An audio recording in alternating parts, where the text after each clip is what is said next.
Claro, ¿cuál es tu punto de vista del papel de la intermediación? A continuación, Carmen Ladona nos va a hablar sobre los aspectos generales, experiencias en evaluaciones y métodos adaptables a pymes y micropymes. Buen día a tothom, egunon. Yo me he aprendido una frase en euskera, la voy a decir de corrido y espero no equivocarme si no traigo chuleta, que me la he repetido toda la semana como un mantra y creo que no me la olvidaré en la vida. Osalani eskertzen diot, jardunaldi hauetan parte harteko gonbidapena. ¿Lo he dicho más o menos bien? ¿Sí?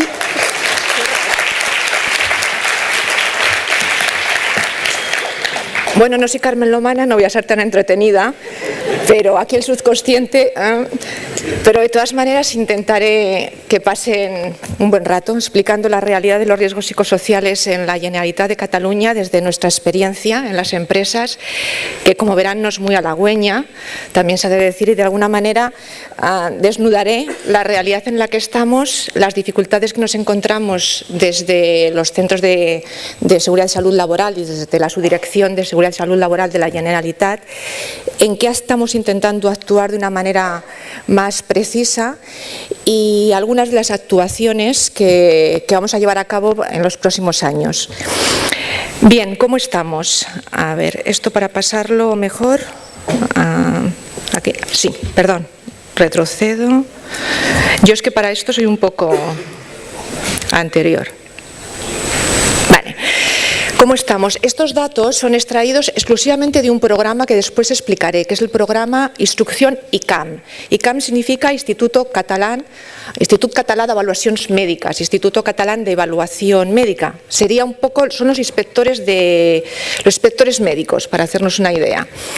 Solamente de este programa, que empezó a funcionar en el 2000, la instrucción Nubarra en 2007, en el 2011 actuamos los técnicos de los centros de seguridad y salud laboral de Barcelona, exclusivamente los de Barcelona, no los de las otras provincias, y realizamos 38 informes.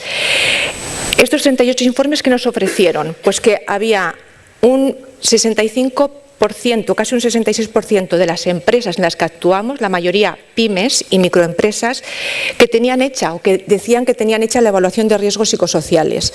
¿Y con qué metodologías? Pues como podéis ver, la mayoría utilizaban el método del Instituto Nacional, un 29,4%, el COPSOC, en su versión castellana ISTAS 21 o en su versión catalana PSQCAT 21 lo utilizaba el 17,6% y un 53% de las empresas en las que actuamos utilizaban otros métodos. ¿Con qué nos encontrábamos? Pues que había empresas que utilizaban el método FINE, que si hay alguien de seguridad sabrá perfectamente en qué consiste este método. Es la probabilidad del accidente y de la severidad del daño para medir riesgos psicosociales. Aún estábamos en el 2011 con esta situación. Métodos que evaluaban exclusivamente riesgo ergonómico, aunque tenían alguna pregunta sobre riesgo psicosocial.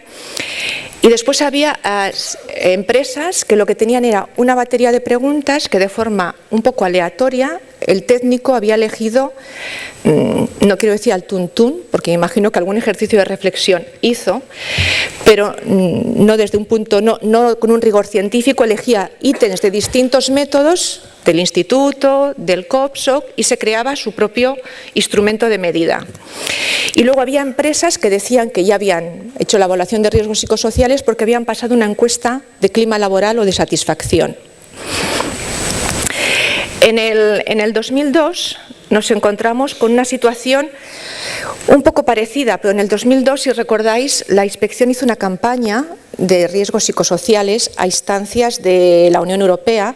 El alto comisionado de la Unión Europea pues promulgó una campaña para que la inspección, no con carácter sancionador, sino con carácter más de asesoramiento, potenciara las evaluaciones de riesgos en las empresas.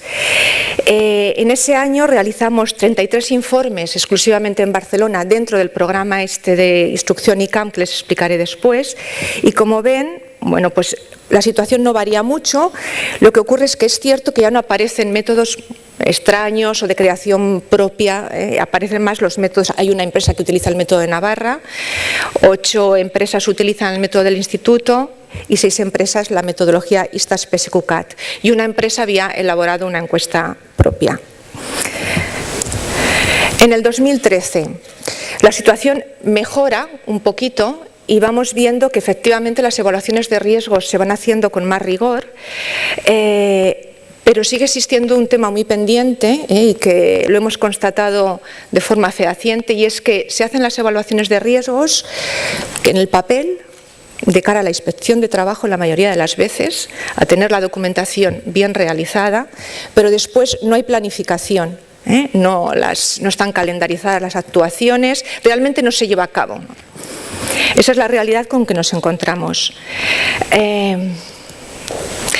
Bien, cuando preguntábamos a las empresas y a los servicios de prevención de estas empresas con qué dificultades se encontraban a la hora de evaluar, nos decían lo siguiente: los técnicos de los servicios de prevención, los técnicos de ergonomía, psicosociología, decían que no se sentían preparados, que la formación que habían hecho, si vosotros la recordáis, si alguno es técnico, la mayoría de la formación se dedica, cuando se hace la especialidad, hay muchas más horas de dedicación a la ergonomía que a la psicosociología. La psicosociología creo que son 30 horas y como técnico de servicio de prevención puede entrar cualquiera, o sea, puede entrar igual un licenciado en filología catalana que un abogado, que un ingeniero, que un psicólogo.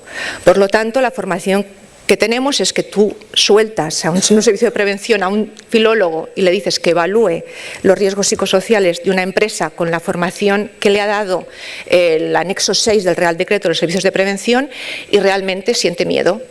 Se encuentra que no está preparado. Por otra parte, ¿qué es lo que nos dicen las empresas? Las empresas dicen que las evaluaciones de riesgos psicosociales requieren mucho tiempo, que desde que se inician hasta que acaban pasa mucho tiempo y son desgastadoras para la organización. Otro problema es que el miedo al compromiso que supone planificar medidas preventivas en términos psicosociales. Sabéis que los riesgos psicosociales tienen su origen en la organización del trabajo y que si queremos plantear actuaciones en origen tenemos que ir a la organización del trabajo. Y eso, comprometerte a hacer algo en modificar la organización del trabajo, pues es incómodo para la gerencia y a veces se generan dinámicas conflictivas entre representantes de trabajadores y la empresa que no tenemos que ocultar porque están ahí. Como les decía antes, la mayoría de las medidas preventivas pues son muy genéricas, muchísimas basadas en la formación, cursos de... Pues yo he visto desde cursos de tai chi, si le soy sincera, pasando por yoga, alimentación sana, que está muy bien, pero no es exactamente lo mismo, y mucho curso de control del estrés, técnicas de relajación, centradas en la persona, no centradas en la organización. Está muy bien hacer actuaciones de formación centrada en las personas, pero son de acompañamiento.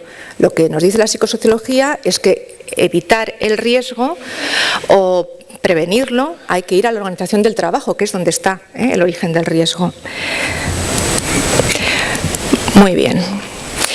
Aquellas empresas que han hecho evaluaciones, no todo es negativo, yo he visto alguna empresa con una evaluación de riesgos muy bien hecha, hay que decirlo, antes lo comentaba con los compañeros de Barcelona, es que una vez que supera esas dificultades previas, la gente se siente bastante satisfecha. A la gente el hecho de participar te comprometes, como que el engagement que funciona, ¿no?, con la organización. Y además dicen que les permite una fotografía del conjunto de la empresa y comparar departamentos, porque un departamento no ocurre lo que está ocurriendo en otro. Es debido a la calidad del liderazgo, es debido a que los ritmos de trabajo son distintos y pueden actuar. También comentaban que permite obtener una información que sirve para otros departamentos, un poco en la línea que decía Lucía de la transversalidad. La información que te da la psicosociología como estado de salud de una empresa es muy útil para trabajar desde las distintas áreas de la empresa. Bien, ¿y qué hace el DEMO? El DEMO es como le llamamos nosotros, todos funcionamos con siglas últimamente. El DEMO es el Departamento de Empresa y Ocupació de la Generalitat. Nosotros no tenemos un instituto en Cataluña como ustedes, que como los compañeros de Madrid, políticamente hay por ahí una idea de crear un instituto, pero la crisis no hay dinero. Ya saben cómo está la situación en Cataluña, que salimos continuamente en prensa, o sea que no tenemos ahora dinero como para hacer un instituto, pero los políticos es una de las ideas que barajan. De momento, nosotros lo que tenemos es una Subdirección General de Seguridad y Salud Laboral y 4 centros técnicos que se llaman Centros de Seguridad y Salud Laboral, uno en cada provincia. ¿Y qué es lo que hacemos? Aparte de nuestro eslogan, que es este que ven aquí, a la feina cap risc, en el trabajo ningún riesgo, que llevamos años con él, lo que hacemos es lo siguiente. Voy a centrarme exclusivamente en 4 aspectos, porque la mayoría, si ustedes han venido más veces a jornadas de Osalan y saben cómo funciona el instituto, hay muchas de las actuaciones que compartimos, las actuaciones de formación, sensibilización, las compartimos todos los institutos, las comunidades autónomas. Lo que sí que nosotros tenemos como algo importante es que el Departamento de Empresa y Ocupación, cuando creó el Manual de Identificación y Evaluación de Riesgos y su parte de riesgos psicosociales, apostó por un método de evaluación, que es el método PSQ-COP-SOC, que es el que conocen ustedes en castellano como ISTAS 21, y bueno, que el departamento consideró que cumplía los criterios de suficiente evidencia científica y de rigor técnico como para, digamos, que recomendarlo. Y en base a esta metodología hay un aplicativo en nuestra web en el cual los usuarios de este método, los técnicos de los servicios de prevención, pero también los delegados de prevención, si quieren informarse, pues tienen recursos, un apartado de preguntas frecuentes y tenemos una Bustia PSQ-CAT, que es buzón, Bustia es buzón en castellano, en el cual todas las preguntas concretas sobre dificultades en el uso de esta metodología, desde la aplicación informática hasta el tema del informe preliminar, cualquier tipo de dificultad, envías un correo que va directamente redirigido a los técnicos que trabajamos en la unidad de psicosocial de los centros y respondemos o bien vía mail o bien telefónicamente o en asesoramiento presencial. Bien, nosotros impulsamos la separación de las disciplinas de ergonomía y de psicosociología. Ya saben que en el reglamento están como una disciplina única. Desde el 98 la Generalitat las consideró, desde 1998, las consideró que iban por separado y tenemos unidades distintas para trabajar estos temas. Luego realizamos otra serie de actuaciones como las que ven aquí. Les quería comentar, por ejemplo, la última, que es, en estos momentos estamos asesorando a la SEAT. La SEAT no tiene la evaluación de riesgos psicosociales porque en Alemania no es obligatoria y entonces, bueno, pues ellos funcionan con las políticas alemanas y decidieron que no la hacían. Ahora, en base también a la presión de la masa sindical de SEAT, se está realizando la evaluación de riesgos psicosociales. SEAT ha estado en un ERE hace poquito y eso también ha complicado las cosas y nosotros estamos asesorándoles. Son 14.000 personas de SEAT, de las 2 plantas, la de Martorell, Zona Franca y los centros satélite que llaman, que es aquellos ingenieros, ¿no? la masa pensante que le llaman ellos, y luego está la mano de obra directa y es uno de los retos que tenemos, a ver qué tal nos sale esta colaboración. Bien, les quería comentar el programa, la instrucción ICAM, que ha dado pie a los datos que les he proporcionado en la primera presentación que he hecho. Esta instrucción, creada en el 2007, desarrolla en Cataluña, como dice ahí, el artículo 5 del Real Decreto 1299, que lo que pretende es determinar el carácter común o profesional de una contingencia. Esta instrucción se diseñó por un grupo de trabajo en el cual había representantes del Instituto Catalán de Evaluaciones Médicas.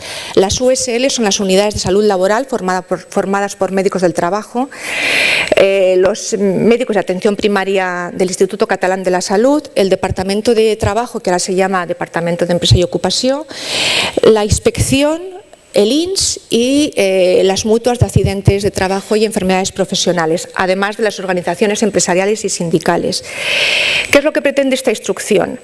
Esta instrucción lo que hace es que cuando un trabajador va al médico de cabecera y el médico de cabecera le da una baja, si el médico de cabecera considera que el problema de salud del trabajador puede venir originado por el trabajo, pone en marcha esta instrucción, envía la deriva a la unidad de salud laboral, el médico del trabajo de la unidad de salud laboral, la USL, se entrevista con el trabajador y si considera que cumple los criterios que están en la instrucción, pide a la Inspección de Trabajo que investigue, que vaya a la empresa y que valore si hay factores de riesgo. Esta tarea la hacemos conjuntamente la inspección con los técnicos.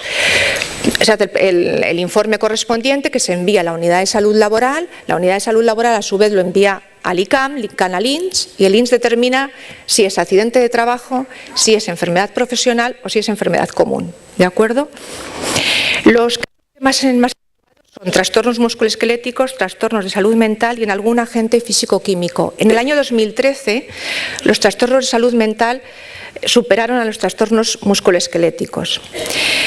En el caso concreto de psicosocial, se hizo una instrucción concreta para no es una instrucción, la instrucción es la misma, se hizo un procedimiento de trabajo específico. Este procedimiento de trabajo se ha llevado a cabo desde el 2007 al 2013. Actualmente esta instrucción ICAM como tal, con la intervención de la Inspección de Trabajo y nosotros, está en stand-by, está parada desde mayo. El último informe que hemos hecho lo sacamos en octubre.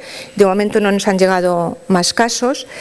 Y estos son, no sé si lo ven bien, pero estos son los factores de riesgo que valoramos. Como en criterios de inclusión está, o sea, el médico de la unidad de salud laboral cuando envía la petición a la Inspección de Trabajo le marca, por favor, ¿no?, valóreme si este trabajador está en una situación de alta tensión, desequilibrio, esfuerzos, compensaciones o conductas hostiles sistemáticas, o las tres o dos. Y en concreto, indíqueme si existen altas exigencias psicológicas, por ejemplo, cuantitativas, si hay poco control en el trabajo, poco apoyo social, un bajo control de estatus o hay conductas hostiles.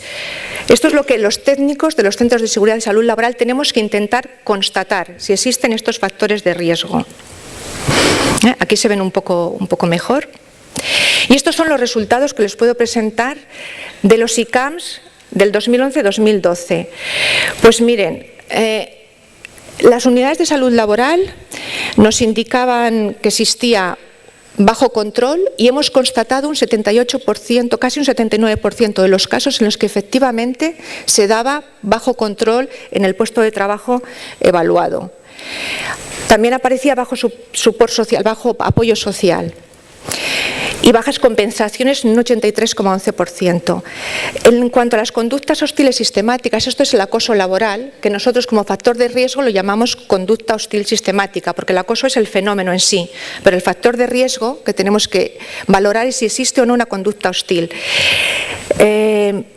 Si ven, las unidades de salud laboral nos indicaban que, por ejemplo, conductas hostiles sistemáticas dirigidas a la persona les habían llegado 50, o ellos pensaban que había 50 posibles casos y constatamos solo 3. Es muy difícil constatar conductas hostiles, a veces porque no son, porque son otras cosas, y otras veces porque no hay posibilidad de constatarlas, que no quiere decir que no se den, sino que no podemos constatarlas.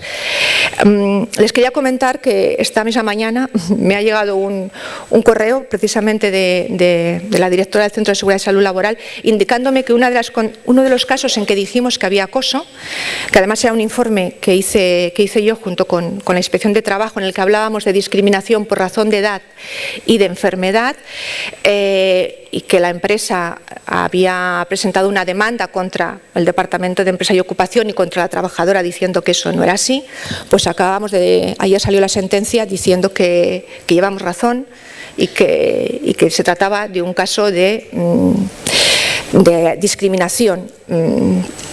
Los funcionarios, que a veces que nos critican tanto, cuando ves que tu trabajo sirve para algo y que a esta persona le hemos podido ayudar, la verdad es que es francamente gratificante. Era una empresa pública, no era una empresa privada, era una empresa pública, no era una empresa pública española, ni catalana, ni vasca, era una empresa pública belga, pero era una empresa pública que tenía aquí una parte y que era evidente, o sea, pero bueno, aún así están en todo el derecho de buscar cualquier posibilidad para librarse de la infracción, bueno, de la multa que le puso la inspección, que era bastante elevada.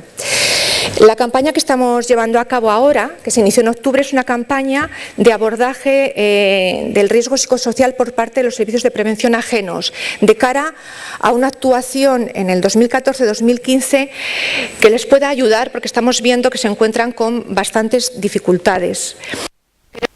¿Cuáles son? ¿Qué actuaciones están llevando a cabo? Y a través de esta información elaborar un programa con ellos. La acabamos de iniciar en octubre. Nos están contestando poquitos, también hay que decirlo. Llevamos, no sé si es porque lo pide la administración y a las empresas les da miedo decir lo que hacen en riesgos psicosociales, ¿no? Pero de momento, a la fecha que estamos en noviembre, se lo ha respondido el 30% de los servicios de prevención diciendo que hacen algo en riesgos psicosociales. Lo demás no saben, no contestan. ¿De acuerdo? Bueno. Se trata de un cuestionario elaborado para este fin y les tenía una aplicación en Access para pasársela, pero como está todo en catalán he pensado que es muy complicado y que lo dejamos. En todo caso, a los compañeros de Osalan se lo enseñaré después. Bien, nosotros además hemos estado valorando aquellas empresas que realizaban evaluación de riesgos psicosociales utilizando la versión corta del PSQCAT 21 o el ISTAS 21 del COPSOC, con qué dificultades se encontraban. Verán que no es muy diferente a lo que ocurre con las grandes empresas o con las medianas. Este es el tejido industrial de Cataluña, para que se hagan una idea. No sé cómo está en Euskadi, pero imagino que andará un poco parecido en cuanto a el claro dominio de la microempresa. El tejido industrial catalán, pues casi un 87% es microempresa, es decir, empresa de menos de 10 trabajadores. La PYME es un 12,8 y la grande ni siquiera así, es un 0,4. Si vamos a la masa de trabajadores, vemos que la mayor concentración está en las pequeñas y medianas empresas, un 46,7%, en la micro solo hay un 24%. Pero la gran empresa, que es la que tiene normalmente, la que estamos viendo que hace más evaluaciones de riesgo, porque tiene servicios de prevención propios y les resulta mucho más fácil, es un 29,2%, que sería, por ejemplo, el caso de la SEAT, no estaría aquí. Nuestra intención es, sobre todo, a partir del 2014, centrarnos en la micro más que en la PYME, sin olvidar a la PYME, pero sobre todo en la micro. ¿Por qué elegimos el COPSOC? Bueno, pues una de las cuestiones es un poco, Lucía lo explicó en su intervención, bueno, pues porque tiene una base conceptual fundamental en el conocimiento científico, en los factores de riesgo, ya lo he hablado, el tema de demandas, control. Los que trabajamos en psicosocial ya sabemos de qué estamos hablando, Carases, Siegres. Es un método participativo. Está claro que en riesgos psicosociales tienes que contar con la gente, no puedes hacerlo tú solo como empresa, tienes que implicar a los trabajadores. Es un método validado y fiable, es operativo y es normativamente apropiado.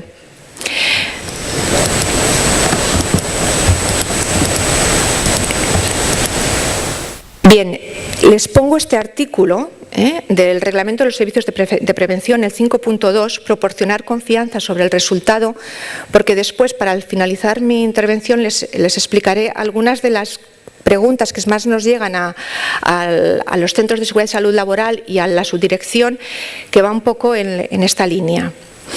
Bueno, no voy a entrar aquí porque son las dimensiones psicosociales que ya conocen, de las versiones cortas y medias, pero estos son los factores de riesgo, exigencias psicológicas, control sobre el trabajo, apoyo social, calidad de liderazgo, estima y doble presencia.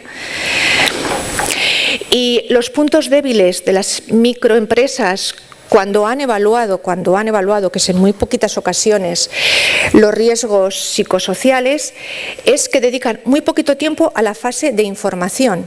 Es decir, normalmente, ¿qué es lo que hace el técnico del servicio de prevención ajeno? Pues va, sin decir, mediar palabra, porque además, no sé si aquí hay técnicos de servicio de prevención, creo que sí, tienen un tiempo, unas horas determinadas para dedicar, que son escasísimas, según dicen los servicios de prevención de Cataluña, que hay muy poco tiempo y lo que hacen es, tienen muchas empresas y tienen poco tiempo para actuar. Pasan el cuestionario y ya está. ¿Y qué nos encontramos cuando hemos sido los técnicos? Pues, por ejemplo, en el sector de la hostelería, que es uno de los que más me ha tocado a mí hacer actuaciones, pues me he encontrado empresas que la mayoría de los trabajadores son extranjeros, incluso en alguna no hay ningún trabajador catalán, y que hablan, bueno, que prácticamente no hablan el idioma, el castellano, ni el catalán, por supuesto, y cómo contestar a un COPSOC, a preguntas cuando te están diciendo exigencias psicológicas emocionales. ¿Cómo le explicas a un chino o un pakistaní que no habla castellano que son exigencias psicológicas emocionales, ¿no? Pues que tenemos un problema para evaluar los riesgos, ¿vale? Lo cual requiere, claro, otro planteamiento. Hay una escasa dedicación a la fase de planificación y ejecución y, como les decía antes, también en las micros, pues las medidas preventivas son generalistas, centradas en el individuo, en la persona, no en atacar los puntos débiles de la organización o no incidir en ellos, en la formación, sin calendarización y sin planificar el seguimiento. Importante, no olvidar que hay que actuar sobre el riesgo, el origen del riesgo que está en la organización del trabajo, que eso implica cambios, aunque nos cueste y aunque en un principio parezca dificultoso, si le dedicas esfuerzo y si le pones ganas y todo el mundo colabora, se pueden hacer cosas. Que es importante trabajarlo en círculos de prevención, en grupos de discusión, como se quiera, pero que es importante tener en cuenta la opinión de los trabajadores que saben lo que ocurre en su puesto de trabajo. Que hay que planificar medidas preventivas destinadas a intervenir sobre el origen, directamente en la organización, y que las demás son medidas de acompañamiento, que están muy bien, que se pueden hacer, pero que no son exclusivamente las que hay que realizar. ¿Y cuáles son las respuestas más buscadas y más polémicas? ¿Qué he hecho? Aquí me ha salido el Google, tremendo. Si quito esto, ¿voy a tener algún problema? No, vale. Se me abre, esperar. Vale. Primero identificamos y después evaluamos. Eso se nos pregunta mucho en la Generalitat de Cataluña. No sé si aquí a Osalan le ocurre lo mismo. Pero primero identificamos y después evaluamos, porque las empresas te dicen, no he evaluado porque no he identificado riesgos. No hay riesgos psicosociales en mi empresa. ¿Vale? Se puede identificar y evaluar a través de la observación, es decir, yo, técnico de prevención, voy a una empresa, me paso 10 minutos por los puestos de trabajo y digo, no hay riesgos. No hay riesgos. Llueve en Bilbao. Se puede seleccionar una muestra y con eso ya evalúo. No voy a contestar todas porque puede generar polémica, ya aviso. ¿Es necesaria la participación de los agentes sociales? Es que miren ustedes, me vienen los del sindicato y aquí me complican porque dicen que hay que poner más personal. Y no se puede y se confunden las cosas. Y es cierto que a veces se confunden las cosas, es cierto. Y también los sindicatos tienen que tener en cuenta que hay distintos ámbitos para trabajar los temas. Y eso también hay que decirlo. ¿Se pueden utilizar estudios de clima laboral, encuestas de satisfacción como instrumentos de evaluación de riesgos psicosociales? Pues miren, no. La respuesta es contundente, no. Cuando se mide motivación y satisfacción es otra cosa, por favor.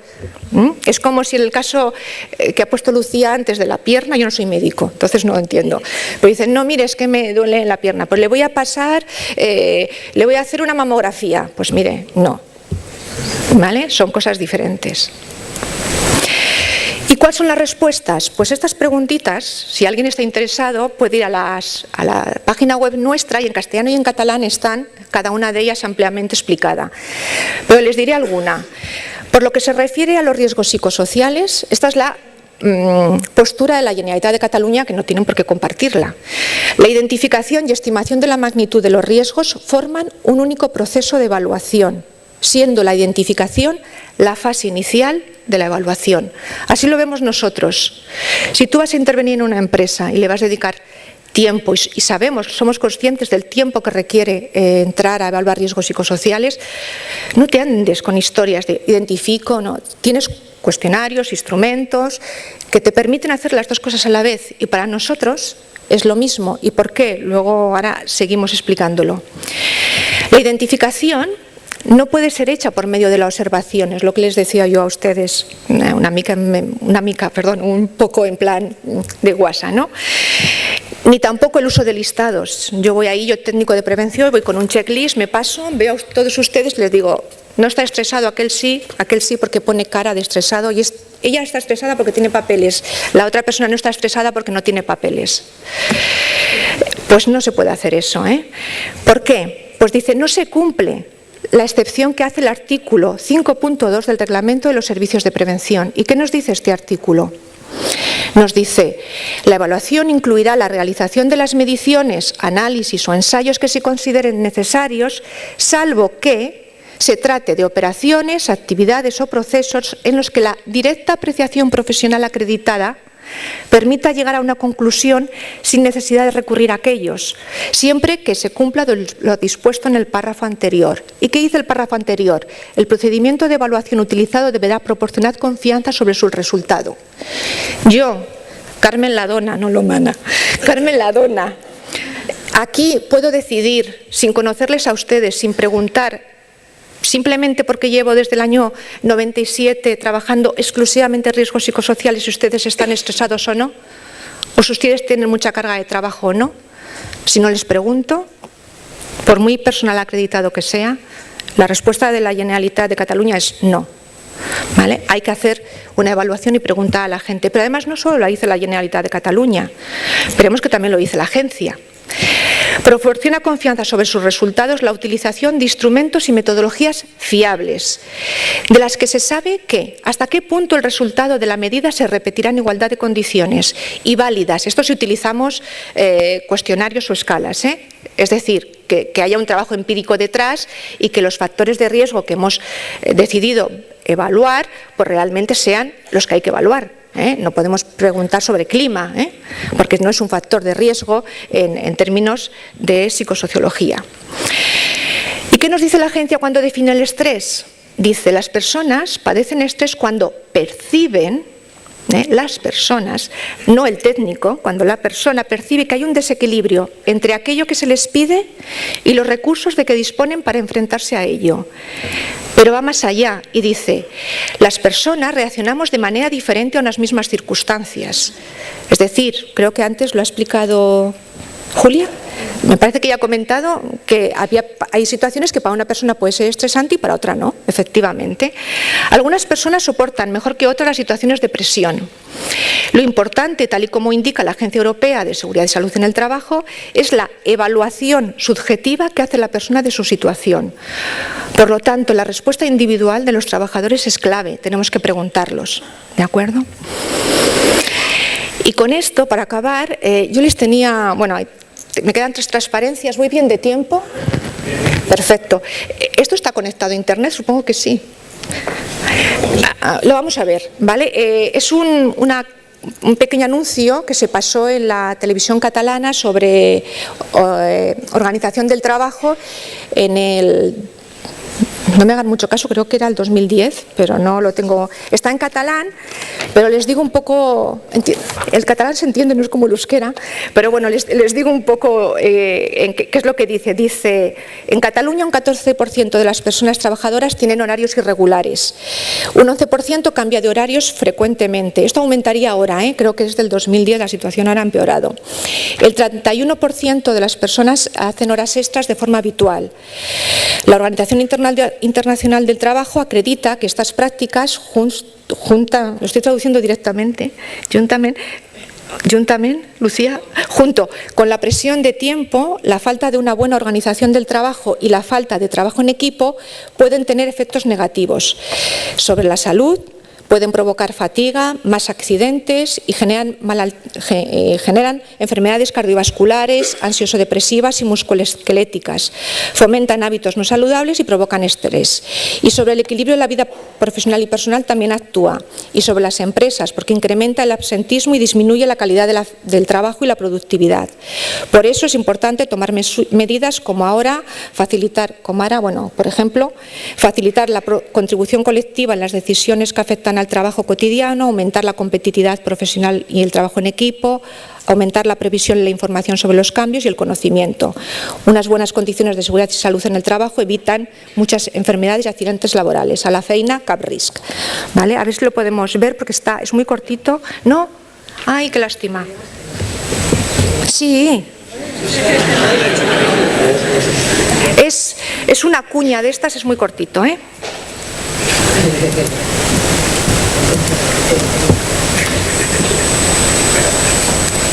A Catalunya, un 14% de les persones treballadores tenen horaris irregulars. Un 11% canvia d'horaris freqüentment. Un 31% fa hores extres habitualment. L'Organització Internacional del Treball acredita que aquestes pràctiques, juntament amb la pressió de temps, la falta d'una bona organització del treball i la manca de treball en equip, poden tenir efectes negatius. Sobre la salut, poden provocar fatiga, més accidents i generen malalties cardiovasculars, ansiodepressives i musculoesquelètiques, fomenten hàbits no saludables i provoquen estrès. Sobre l'equilibri de la vida professional i personal. I sobre les empreses, perquè incrementa l'absentisme i disminueix la qualitat de la feina i la productivitat. Per això és important prendre mesures, com ara facilitar la contribució de tothom en les decisions que afecten el treball quotidià, augmentar la competència professional i el treball en equip, augmentar la previsió i la informació sobre canvis i el reconeixement. Unes bones condicions de seguretat i salut a la feina eviten moltes malalties i accidents laborals. A la feina, cap risc. Generalitat de Catalunya. Bien, esta pequeña cuña, cápsula informativa, se estuvo emitiendo en la televisión catalana, en la TV3, en horario de máxima audiencia, justo con el Telenoticias, durante casi medio año. Vale, ya para acabar les quería mostrar este cartel. En Cataluña cada año, desde hace, me parece que llevamos 5 ediciones, tenemos un concurso de fotografía y cartelismo en prevención de riesgos laborales.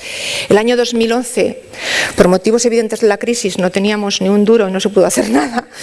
Ahora nos hemos vuelto un poco a recuperar y este es el cartel conmemorativo que va a estar vigente en el 2014, se ha dado en el 2013.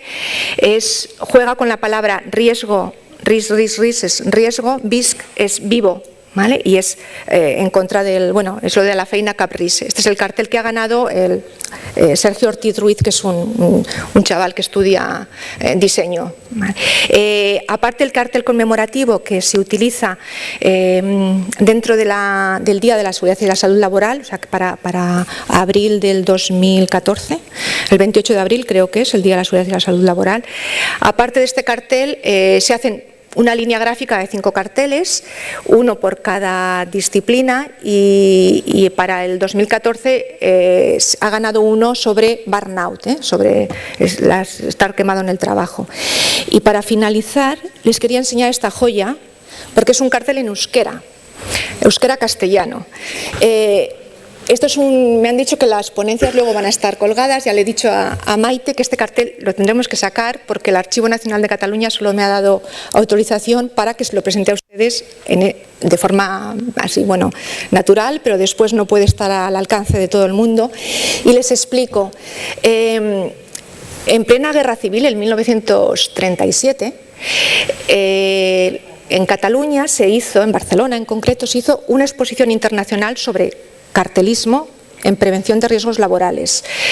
Esta exposición recogió carteles de todo el mundo, auténticas joyas, algunos de ellos firmados por prestigiosos diseñadores gráficos, sobre todo de países del este, de Hungría, hay muchos, y aparecen todas las disciplinas, incluida la organización del trabajo, hay carteles al respecto. Estamos hablando de la época se iniciaron, este cartel creo que va por la 1925, estamos en la República y allí se podía tener carteles en catalán, castellano, euskera, castellano. Después ya con el régimen de Franco eso no fue posible. Pero este es el único que se ha conservado porque en catalán no se ha conservado ninguno. Han tenido la suerte ustedes de que se conserve el que está en euskera. Está en el Archivo Nacional y no se perdieron gracias a que un empresario catalán, una empresa que se llamaba Laboratorios del Norte, pero que era catalán, ahora no recuerdo el nombre del señor, pero era catalán, estaba por la zona del Maresma, los recogió todos y los guardó, y eso evitó que se perdieran.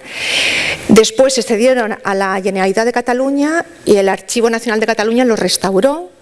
Hizo una exposición que es una auténtica maravilla y los tiene recogidos para que cualquier persona que los necesite, bueno, tiene que pedir un permiso especial para utilizarlos.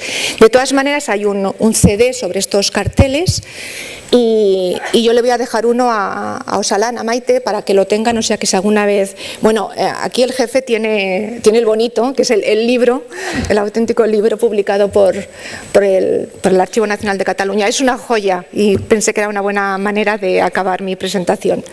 Es que ricasco.